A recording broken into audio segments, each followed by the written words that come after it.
ए एखनो बड़ा देखै छी पंखा डोलबै छो तो के सोचते छो से की छी की छियै जाने नहीं छो की बरसात छै आगू में बरसात छिके हाँ दहो ने पैसा करी जेबे बाजार साड़ी किनबै ने चुंदरी सब नहीं छै सब ने चुंदरी ओढ़ के जाय छै हम ओन्हे साड़िये टा पिन्ह के जाय छी हिने सुन कहै छै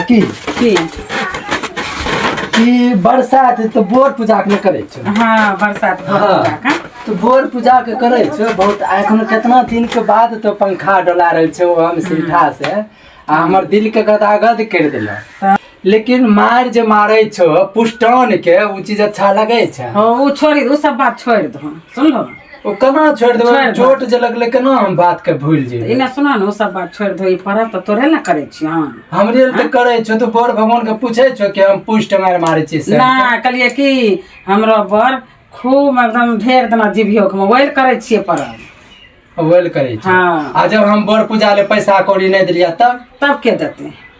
तो नहीं मतलब के देते तो है बोर भगवान से कहबो ने कि पैसा दे छे हमर साय सब चीज करे छे साय त हम साय के किया मारे छी त मारे छिए कहां त दुलार करे छी मारे छिए दुलार करे छी तब की लेकिन पुष्ट मारू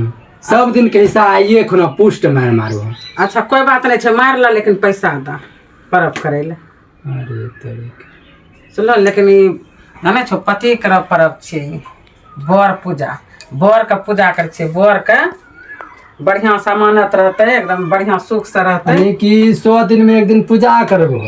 आ 100 दिन पूरा लतियेबो यह नहीं लतिये भने अब नहीं लतिये भने दो वह त आइ खुना के बाद कल खुना बदल नहीं जाय छो नहीं बदल छै नहीं बदलबे आबरी दोन पैसा हम अपने साल भर के हिस्सा एक दिन घर बंद करके एखनो मारबे सुनलो सब दिन के हिस्सा आइए निकाल अच्छा कोई बात नहीं तो मार लियो लेकिन पैसा दो 5000 जेबे बाजार ठीक है ठीक छे दो पैसा जल्दी जेबे बाजार नहीं तो तू चलो ना ठीक है अच्छा संगे में जेबे ठीक चल तू चलो हम जेबे चलो चलो न उतरो न तब कथि ले बैठे चल लेकिन पुष्ट मारू ध्यान कर ठीक है अच्छा परब करे छे देखे छो केना होकै छे ना होकै छे हां तब ओने 100 दिन में मुआ होय के मारू 100 दिन लति आवे छो एक दिन पूजा करे छो पुष्ट मारू ठीक चला तोरा दिला दी छी 5000 के सामान